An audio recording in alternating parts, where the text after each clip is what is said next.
Are you ready for our healthcare panel? I can't hear you. Jesus Christ, wake up. Okay, here we go. Our moderator today is Ashkan Karazian, Director of Civil Liberties and Legal Research Fellow, Tech Freedom. She's going to be joined by Armen Kalopian, the Chief Science Officer of GenPact. Livon Holhassian, Director of Engineering at Sensogram Technologies. Laxmi Parida, Fellow IBM Watson Research Center. Ott Vatter, Managing Director E-Residency Estonia. And finally, Georgi Chatilyan, Professor of Digital Health of University and founder president of the Armenian Association of Telemedicine. And we have one more as well, Aviet Manyukjan, CEO, Nationally Health Apparats Armenia. Good luck. Hello, everyone. Okay, you can hear me, right? Thank you so much for being here. I know it's the last day in the last panel. Especially thank you to people who are not related to me and still came. We are going to have a very interesting panel. We have amazing distinguished speakers, and we're going to explore many things on the border of health and privacy and ethics and morale. So we're going to start off by just having our speakers tell you guys a little bit about their background, experience, and occupation. And then we're going to jump right in, okay? You want to start? Sure, would be delighted to. And it's an absolute pleasure to be here. And congratulations, everyone. 3 days, we've almost made it through. By way of introduction, my name is Armen Kalopian. And very early in my career, I've had a fascination with healthcare. I've served as an emergency medical technician in Manhattan. And I can say that driving an ambulance through Times Square is very much like a taxi ride through the main square here. Proceeding along in my career, I finished my studies in biophysics and biomedical engineering. And as we look to healthcare in the coming years, the potential with data is quite exciting. So looking forward to our panel here. Hello. It is an honor to be part of this great event. My name is Levon Hovanesyan. I'm from company Sensogram Technologies. I'm an engineer. Sensogram Technologies is a company that developing both physical products and software platforms for remote patient monitoring, and this is a really interesting panel and topic for discussion because there are many challenges in the field.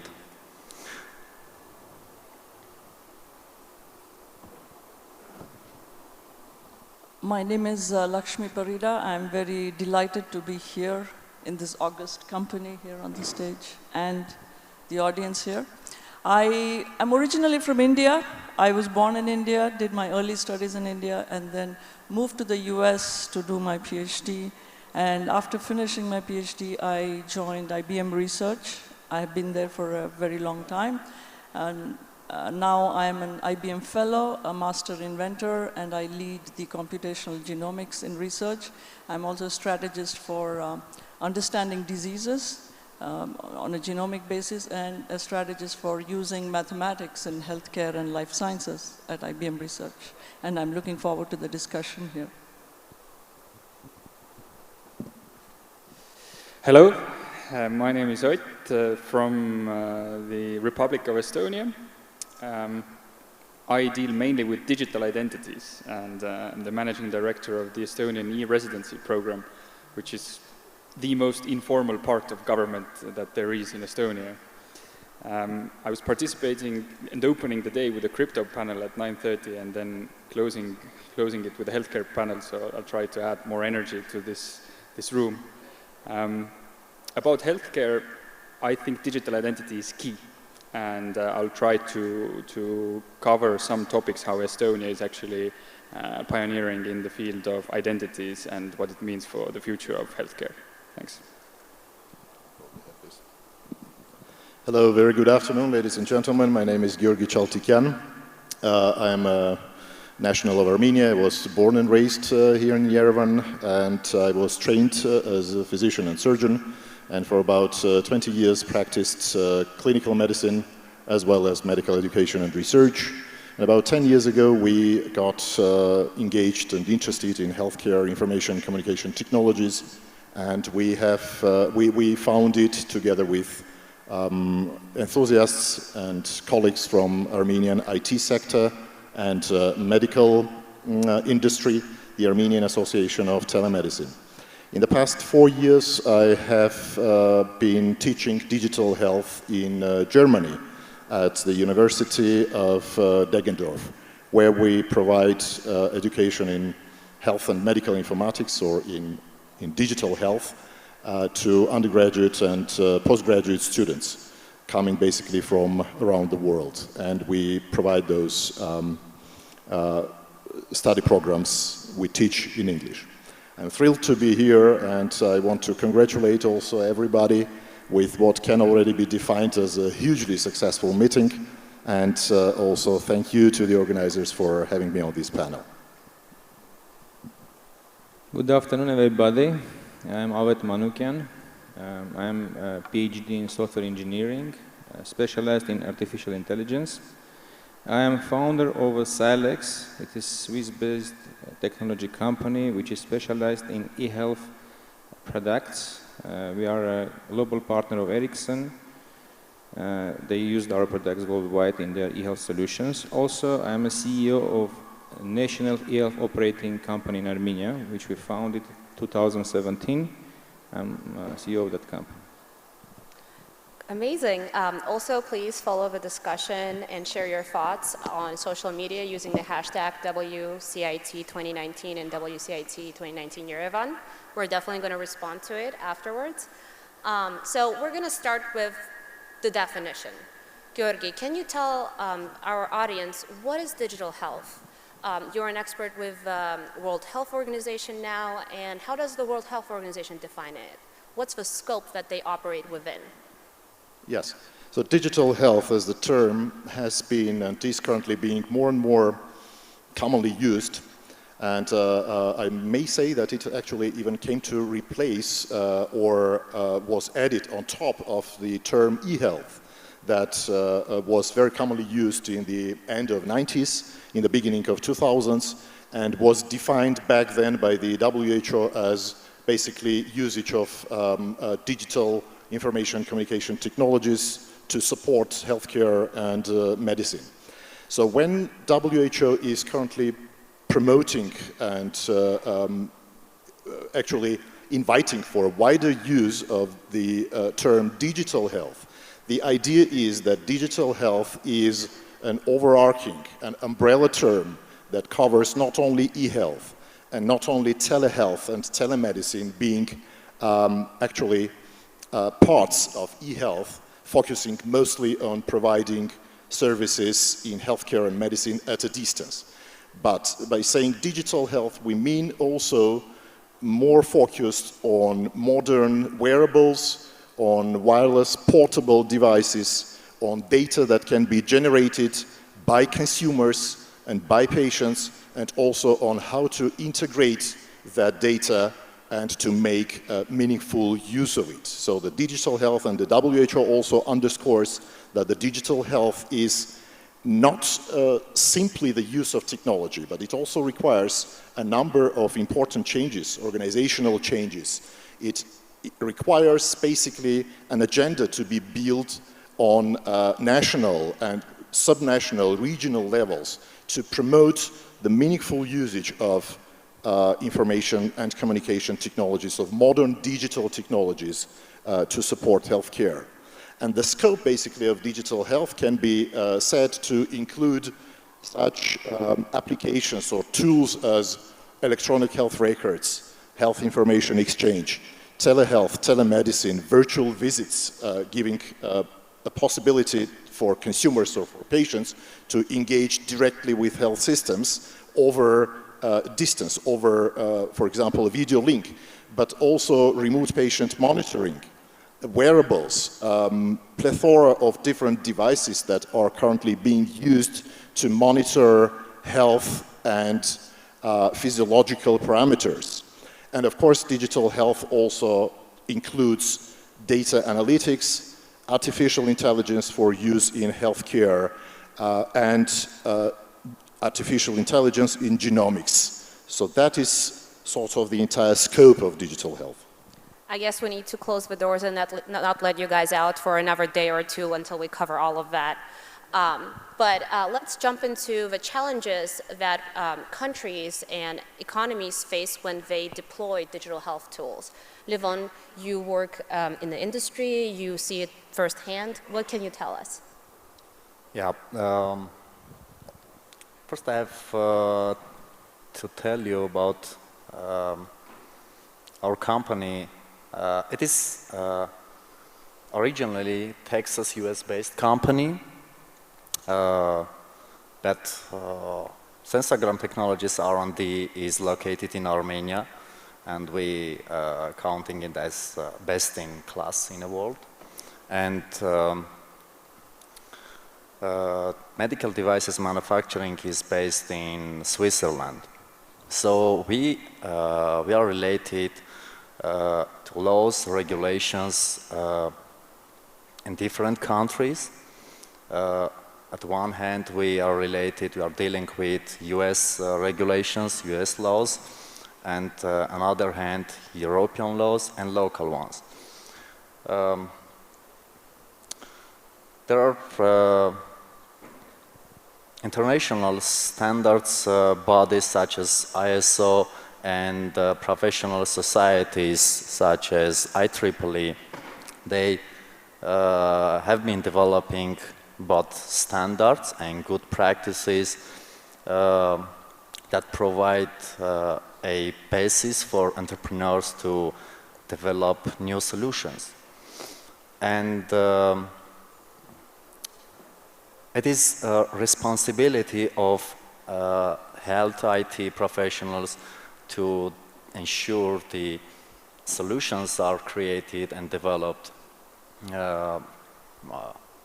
are according to the standards. That is differentiating medical health IT sector from other IT sectors, whereas freedom is more than in this sector. And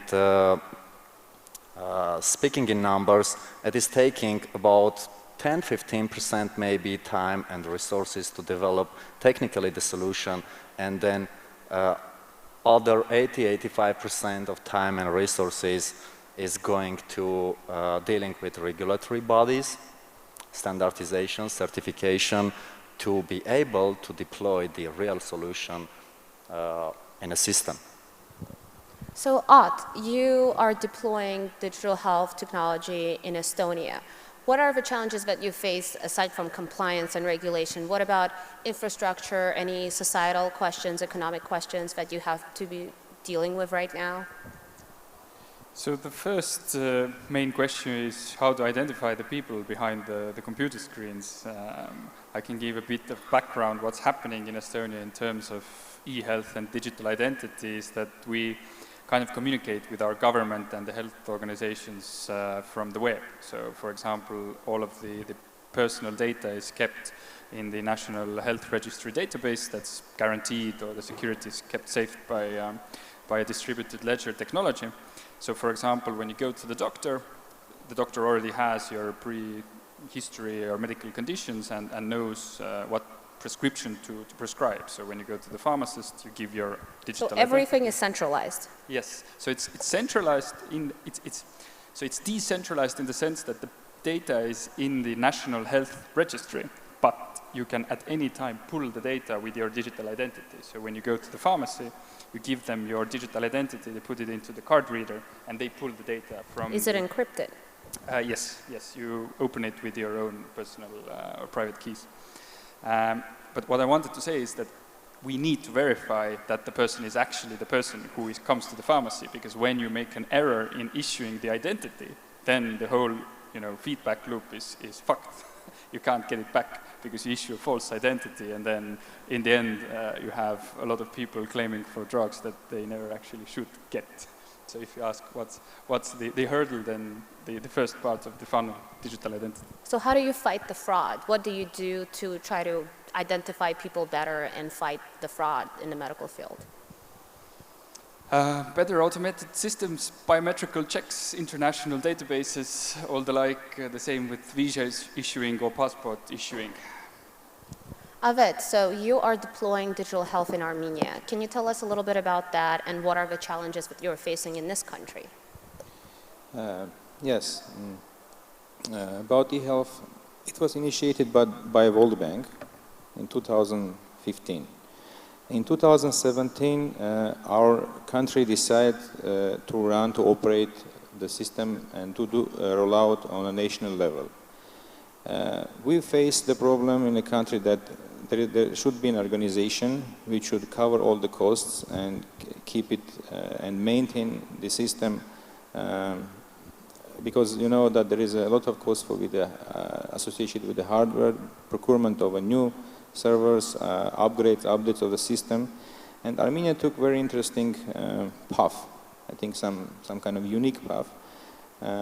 What Armenia has done, Armenia make a tender, and Armenia invites companies who will be ready to invest in Armenia to make the system live and to run the system, to operate the system, the e-health system.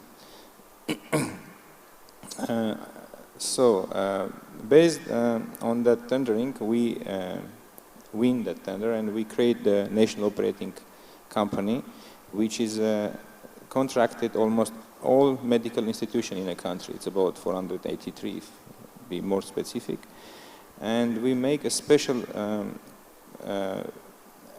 business model, which is based on transactions, to have a kind of income source and cash flow to maintain and operate the system.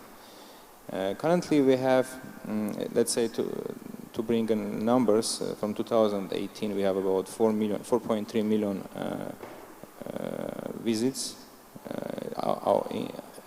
outpatient visits, and about 400 something inpatient visits. So.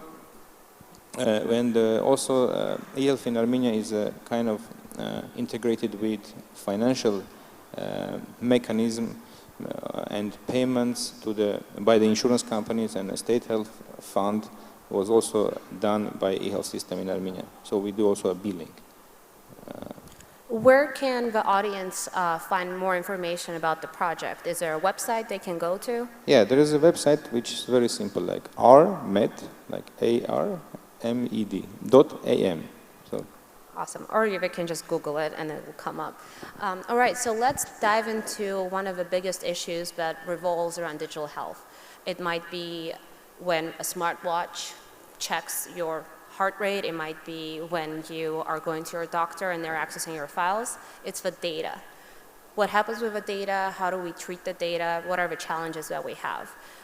Lakshmi, what can we do with the data, with the health data that we get? Right.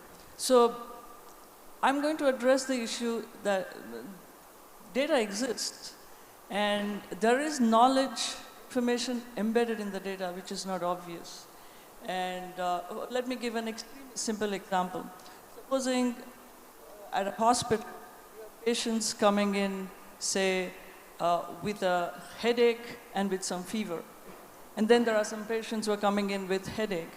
And the doctor is giving some medications to these patients. But if say, 100 such patients have come in, and you have the data and you see that if the patient had both headache and fever, and if you give medication A, it was 90% successful. And you can gather such information, so it's possible that the next time that the patient comes in and the doctor is unsure as to what medication he should give, he can potentially use this information. This, I'm giving a very simple example where you extracted a very simple pattern, but there is a lot more information also embedded in the data that already exists that is being collected. So potentially there is a way to use this, this data. And it was mentioned earlier about genomics and AI and so on, and that is even more complicated. And my personal research area is in genomics, and we have been using AI to produce decision support systems. You may have gone to a doctor and, you know, occasionally you want to take a second opinion. And why does one take a second opinion? It's an accepted practice. And that is because we don't fully understand, we don't have a 100% understanding of how the human body functions. And so we go for a second opinion, and it is quite okay. Sometimes the first opinion differs from second opinion, and we don't say one is right or the other, one is right and the other is not, but it's a different opinion. And decision support systems are actually algorithms which are like giving you a second opinion. So you have the potential of even having a third opinion, where an algorithm actually looked at the data. It could be based only on data, based on modeling, but it is like an extra opinion that you are getting. And so you are actually enhancing an already existing system, exploiting the data that you have, and using AI and other new techniques. Yes, just to add to that, when we speak of healthcare data, I just want the audience and everybody who is following us to understand very clearly how huge is healthcare data indeed. It is so huge that when we talk about digitizing or digital technologies in general, and it's probably partly because I am a specialist and enthusiast in digital health, but to me, nothing perhaps makes as much sense in terms of digitizing, in terms of tapping the power of data as in healthcare. Just to put it in context, a couple of figures. Already in 2011, it was very roughly calculated that in the US healthcare system, or the total volume of health data or medical data only in the United States is equal or more than 150 exabytes. And to put it in context, we have to remind you that exabyte is 1 billion of 1 billion bytes. And it was predicted that already by 2020, and in few years later, that figure will increase to zettabyte, which is 10 to the power of 21. And then in a few years later to yottabyte, which is 10 to the power of 24. So we have to understand very clearly that the amount of data, the amount of information in healthcare is growing exponentially. It is exploding. It is like amount of that data is doubling almost every few years. Now the most important question here is how to tap all that data and how to make meaningful use of it.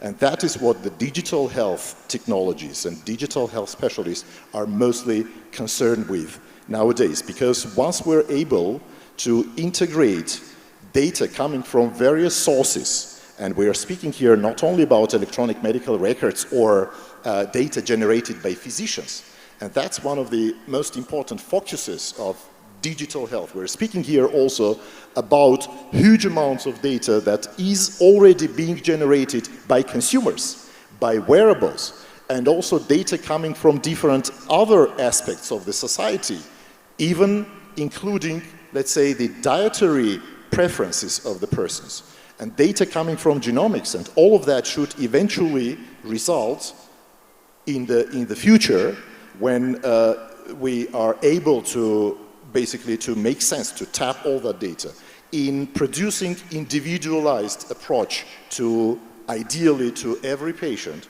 and not just patient. We're here nowadays speaking more and more about consumers. Even WHO suggested another term, actually, clients of healthcare system, because we're speaking here not only about, and not so much any longer about treating people who already got sick, but also about preventing healthy individuals from getting sick and allowing them to live longer and more efficient. Just maybe simplified example regarding data and the use in Estonia. We have something called the personal ID code, meaning that this is basically it is your name for the database. And if something happens to me, let's say I break my leg or some other health malfunction, I call the police or the ambulance, and the ambulance starts to come, and in the phone they ask, what's your personal code? So you give them your personal code, and the ambulance in the car already has your medical history, and they know if you have any allergies, if you should pass out, or something should happen to you. They know exactly which course of action they should take. The same goes for the hospital. So when the ambulance is rushing back to the hospital already has your personal code, and your medical history knows how to treat you. So what I'm hearing is that data helps not only make healthcare more efficient and fast and save more lives, exchange of data, but also use of data that you mentioned by researchers. It helps find patterns. It helps find new medicine and solutions to the problems that maybe we didn't know about or couldn't solve in the previous centuries and decades. I want to talk a little bit about how data can be misused and how it can be used dangerously. It can be used dangerously, let's say, by governments targeting people with a certain illness, or it can be misused by corporations who are maybe chasing profit and putting their ethics aside. Or maybe there's identity theft or medical fraud that you kind of mentioned in the beginning. So data can be used for not only good, but for bad. And Armin, I want to ask you, how do you kind of weigh that in, and what can you do to fight that? Yeah, certainly. If we consider some of the profound risks as well as opportunities, our genomic data, our healthcare data is quite personal to every single one of us, to our families. And in terms of opportunities for misuse, examples include insurance. How do you feel if, for example, decisions made for you or your children are based on such private data? In contrast, as we're describing, the opportunities around personalized medicine, tailored treatments is quite high as well. And as a specific example, we have an item called HIPAA, so the Health Information Privacy and Protection Act. And on one hand, this has afforded fantastic protections for data rights in healthcare, but to put starkly a risk on the other side, many patients have died with their privacy intact. It's quite fascinating. So we both live in states, and to go from one doctor to another and to transfer your data, I had to buy a CD disc, remember those? I had to buy one on Amazon and record it at one place and then take it to another. And the way they explain it, obviously, is that even a flash drive can have malware in it. But there are so many technologies and solutions to that don't need to be that we can use, and we don't need to be using CD discs anymore. But HIPAA definitely is not very flexible law. So there is, you can see there's some stagnation when it comes to information sharing, whereas in Estonia, it seems way more centralized. I want to talk a little bit about other danger of sharing your data. When you share your, let's say, DNA, some of you might have already done DNA tests. They tell you what percentage you are Georgian or Russian or British or mostly Armenian. You find out a lot of interesting things about your history. It's a very fascinating research. We also, some of the companies provide you with your healthcare data. Like they'll analyze and say, you might have diabetes in the next 10 years, or your genetics say that you might have Parkinson's. There are a lot of helpful insights that you can get from that data. However, some of the systems and some of the companies share your DNA with law enforcement. There was a Golden State Killer a couple of decades ago in San Francisco, and that was a case that was never solved. No one could find that person. And then his, I think, second nephew did the DNA test and just to find out about his heritage, and then the police got a hit on the DNA evidence they got from the crime scene, and they were able to catch that criminal. Now, I'm not saying we should protect criminals or murderers, but I think it really illustrates the point about when you share your DNA, it's not just you, it's your family, not even the immediate family, it's your quite removed family too. So how would you react to that? How would you balance that kind of give and take? I can bring a parallel example here, perhaps a situation we had in Estonia where data and privacy is very well kept, but also the people or citizens trust the government generally. So we had our prime minister, ex-prime minister, who had a heart attack, and he was hospitalized, and a medical professional who did not have the right, so it was not treating the prime minister, right, and did not have the right to look at his data, did look at his data. Which ended up that the license of this medical worker was taken away, which is a very, very serious offense also in the police, where policeman would, I don't know, look after his ex-girlfriend, for example. I think the example is the same, that you have some kind of power that you use, which you shouldn't, right? But with power comes great responsibility. So I don't have really an answer for your question, but I thought I'd illustrate a little bit. But I do like the Spider-Man quote. That was good. Avet, you wanted to add something? How it's done in Armenia, we separated personal identification information from medical information, and we store personal identification information, PII, in a special crypted format. So only in case of doctor having a consent, which is specific mandate, they can access, they can join these two records, and they can see the medical data of the specific patient. So it's very, very secure. So there are ways of securing data. Livon, we can start talking about maybe data minimization, data anonymization. Maybe you can tell our audience about that ring you're wearing on your finger. Yeah, this is a nearly regular ring size wearable device. It is measuring right now optically my blood flow and extracting from there a heart rate, respiration rate, oxygen saturation, and blood pressure. And it has ability to measure an EKG, one lead. And I would like to talk about a little bit connectivity security, right? Healthcare market is too small to drive the new standards of connectivity, and so far both in clinics, in hospitals, and general wellness class devices, they are using industry standard connectivity technologies such as Wi-Fi, Bluetooth Low Energy. This device is using Bluetooth Low Energy just because it is a common industry standard, and right now it is measuring and streaming the data on my phone. So one problem with that connectivity is security.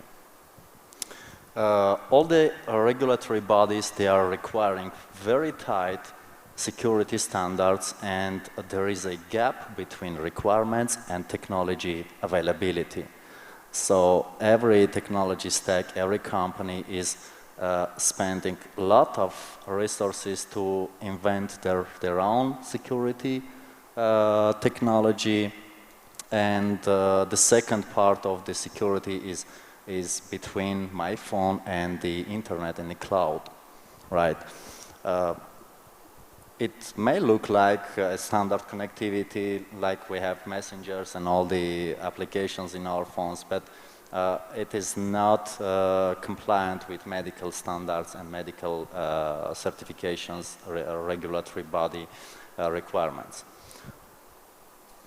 So, Avet, what do you do for security? Because before we were chatting and you mentioned that you guys focus on security of the data a lot. So what exactly do you do? Security. Like I say, this is the way which we are following the rules of HIPAA and GDPR to separate these two records, which is medical records from identification records. We have a security which on a when there was a special, it's too technical, I think, I don't want to go too much to this, but when you share data with let's say, a system which is in place in hospital, there is a special keys which is encrypted all the traffic between centralized electronic healthcare records which we hold for on a national level, and the organization which is accessing this record for specific patient is encrypted in a keys, in a pair of keys, and only this organization can have access to that data. So, Georgi, what is your experience, because you work with patient data a lot, and you live in the EU, so GDPR, the General Data Protection Regulation, Privacy Regulation, sorry, that has been, went into effect in May of 2019, but it was passed, I believe, last year. I might be, don't double check me on that. But GDPR is heavily regulating now anything that has to do with data. And for example, you can't just hold on to all the data that you don't need. You have to minimize it. So you have to delete whatever is not in use and whatever is not functional. Then there's anonymization, right? So what you guys, some of you mentioned is you separate things that can identify a person from the data and use those separately for different purposes. So what is your experience with all of that? Yes, actually, I just wanted to also reiterate or stress again how important, how critical is data privacy and security issues, specifically in healthcare.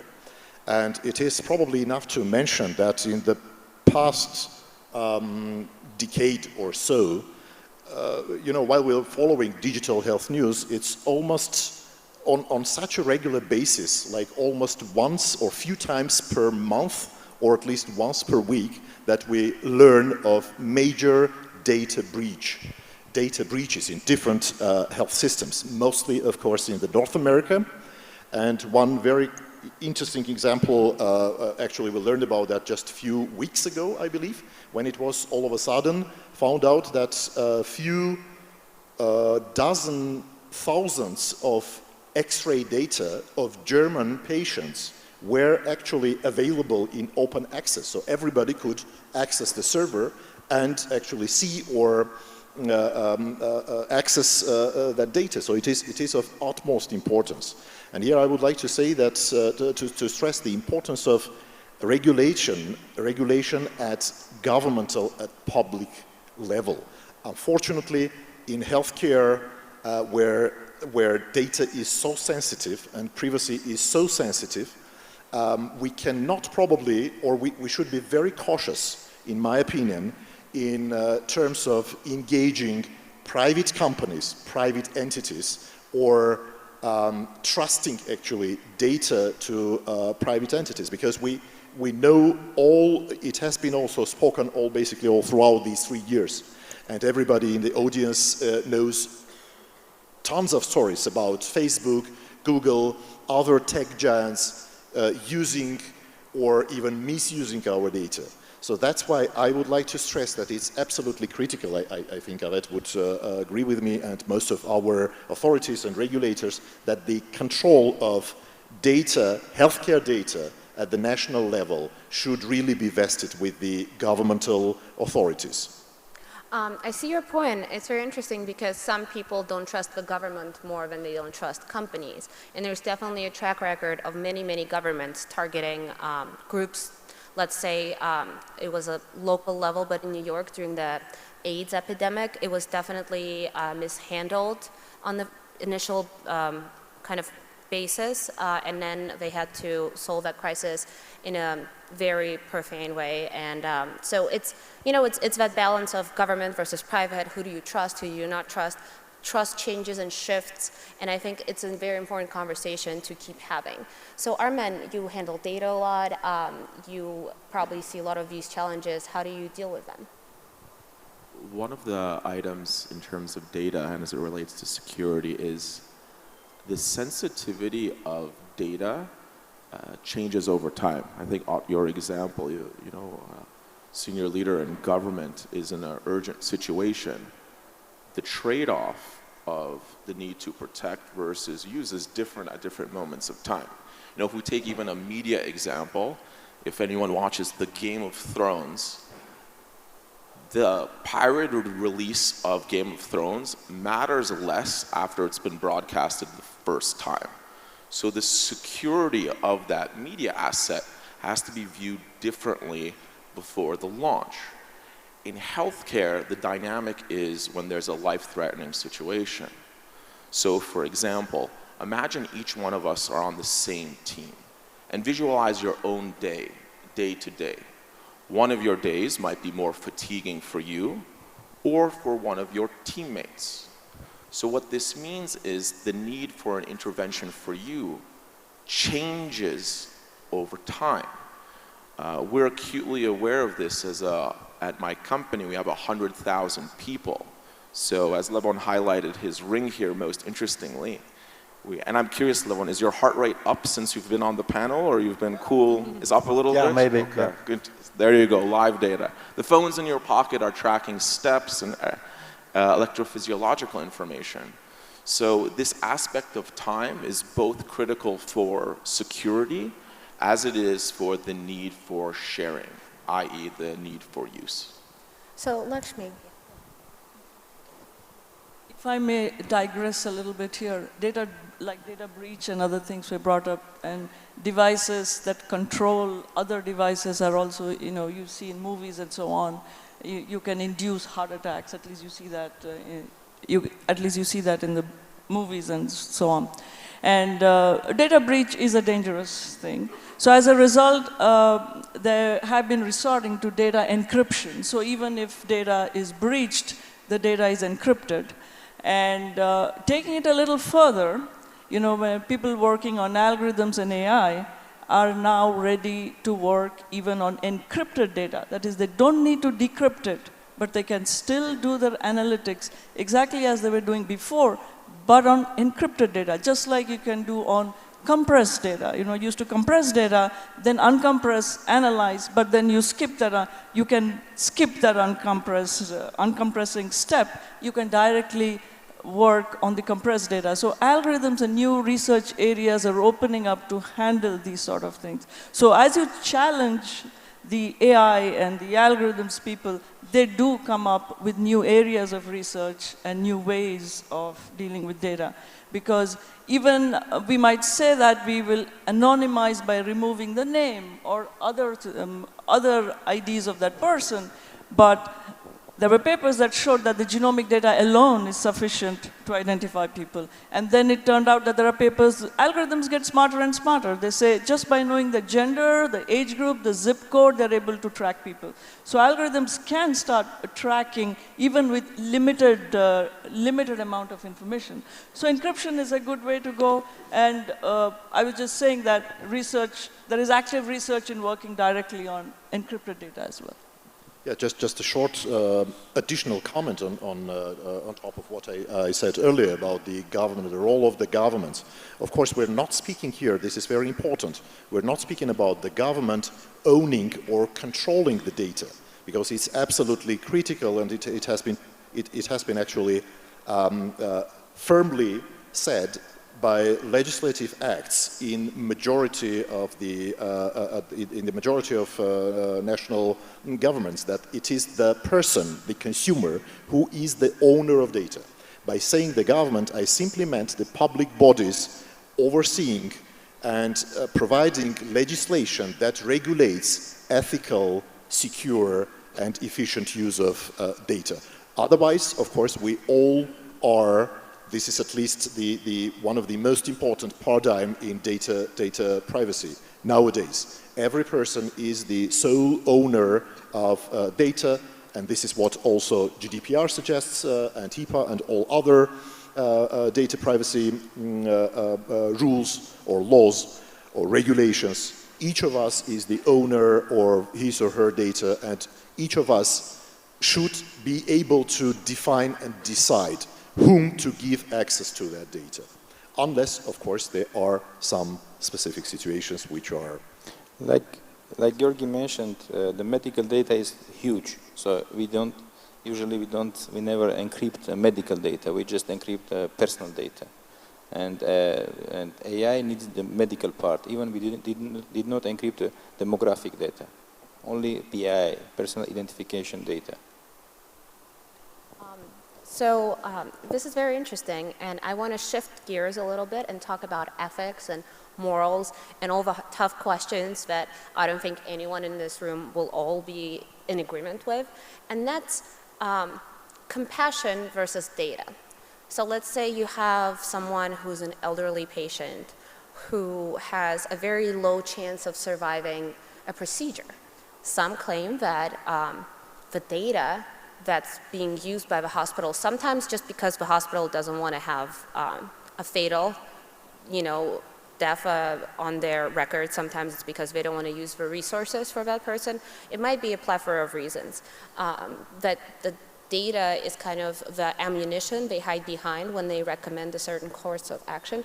Lakshmi, how would you address, as someone who is in the middle of all of this, how would you address that dilemma? I would probably view this a little differently. So when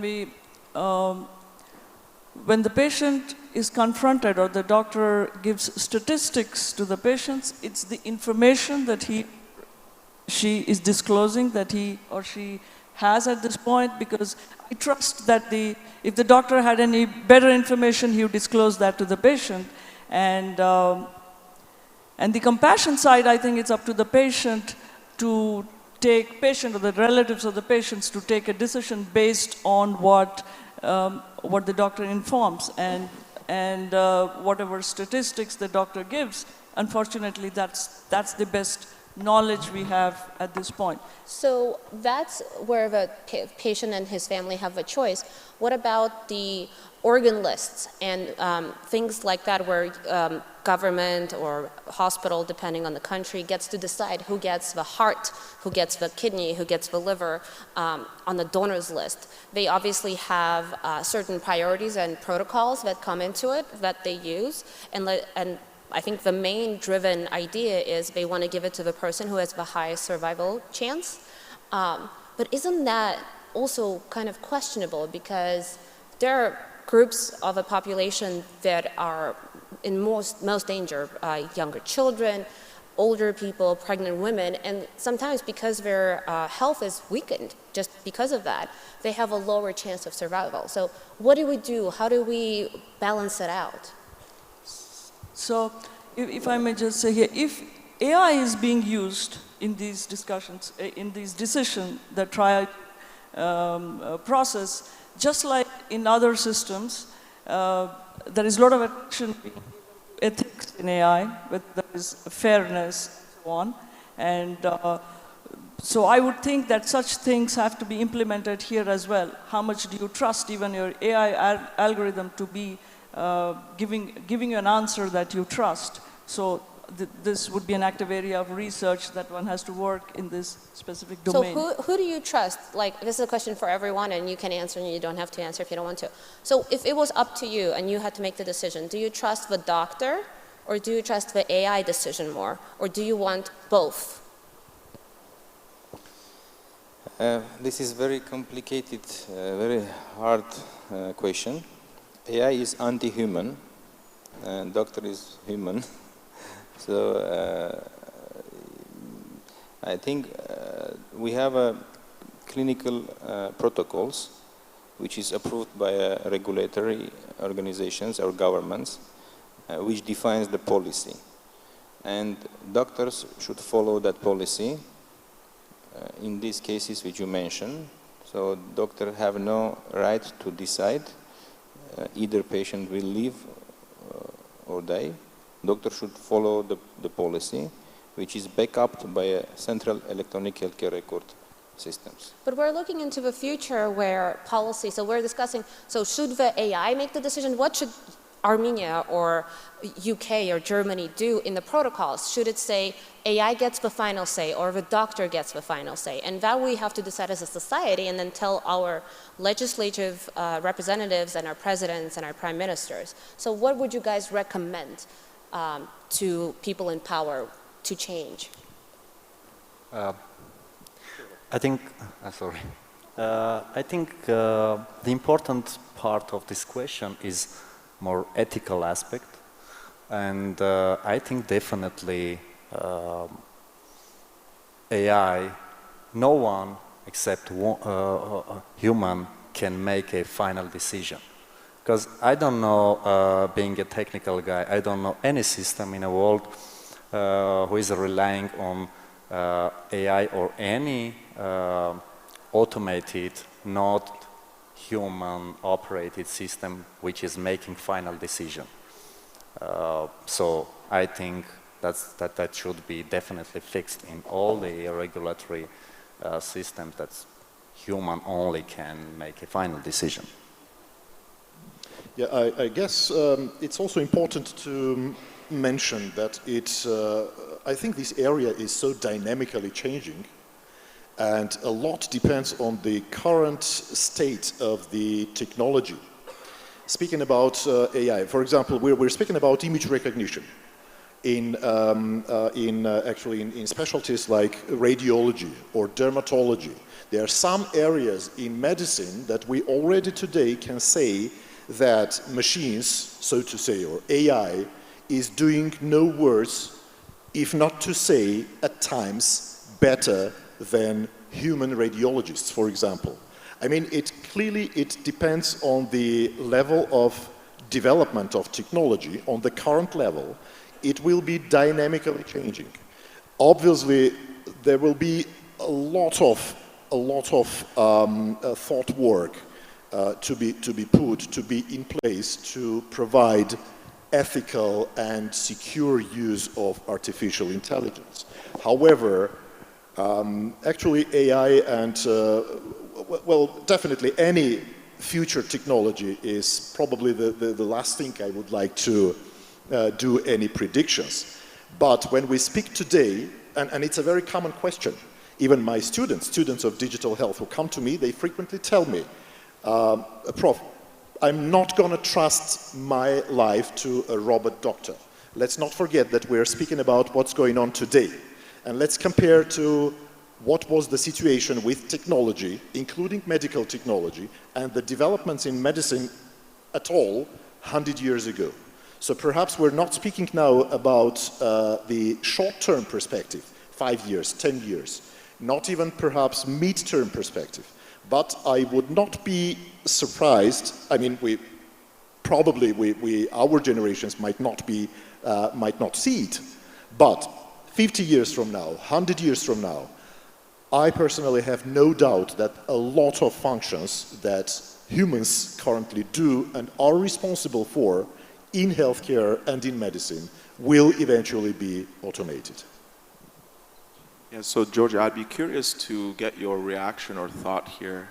If we consider items such as, in autonomous vehicles, like security features, and you were alluding to it in your comments, I certainly feel more comfortable if I put my family in a car that has auto braking, or even alerts such as there's a car in the blind spot, a blinking light. So if we consider perhaps not the robot doctor and the human doctor, and radiology is a fantastic example. So I'll give a few scenarios, would welcome the reaction here. So if I have an excellent physician, I certainly would like an algorithmic assist. An algorithm to say, look at this image first in my full screen, or double check this. But if I have no confidence in my physician, or I'm in a remote area or an emergency situation, I will go with the robot doctor because presumably it's trained via the data by teams of doctors. So what guidance or thoughts would you have? Because increasingly, like autonomous vehicles, we will have very strong cadres of robot doctors that will provide, by aggregate, the best care for the world in terms of number of high-quality decisions. That's absolutely right. This is why I would like to reiterate just once again that it's absolutely critical. It depends on the current state of development of that technology first. And if we speak about, let's say, machine learning, this is also another important thing to memorize, that machine learning algorithms can be only as good as data that is input into those algorithms is good. So we're speaking today, of course, of the technologies that is currently being evolved. However, it's absolutely critical, and this is why we also stress the importance of research on digital health. I mean, you're just not going to go and recommend a technology that has not yet been proven to be effective, efficacious, and secure and safe to use in healthcare. So that would be the general answer to your question, Armin. Absolutely, of course, it must be proven, and this is why the regulation in digital health technology, including, for example, FDA clearance in the United States, is so critical and so important. You must prove that your algorithm works at least no worse than human interpretation, human analysis in particular situations. And then only you can recommend it for use in some situations. All right, so this is all a lot of data for our audience to digest. I think we gave them a lot of questions, and I'm sure they're going to look for answers and look into your research to do that. I suggest we let everyone out 5 minutes early, and please join me in thanking our panelists.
Alfredo Amor chegou.